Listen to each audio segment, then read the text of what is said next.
मुक्याला बोलावंसं वाटतं, बहिऱ्या व्यक्तीला ऐकावंसं वाटतं, अंध व्यक्तीला काय ना काय बघावंसं वाटतं, आणि हे सगळं ज्याच्याकडे आहे त्याला मात्र नुसताच लोळत पडावंसं वाटतं.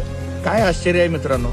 बघा ना, तुम्हाला सगळं देवानं हात पाय डोळे आणि एवढं संपूर्ण करोडो रुपयांचं शरीर जर दिलं असेल तर तुम्ही नुसताच आळसात बसून राहणं, लोळत राहणं म्हणजे काय पुरुषार्थ नाही आहे. तुम्हाला जन्माला आल्याचं सार्थक करायचं असेल तर आजचा दिवस पुन्हा नाही मित्रांनो. आजची जी तारीख आहे, वार आहे, वेळ आहे, हा दिवस तुमच्या आयुष्यात परत नाही आहे.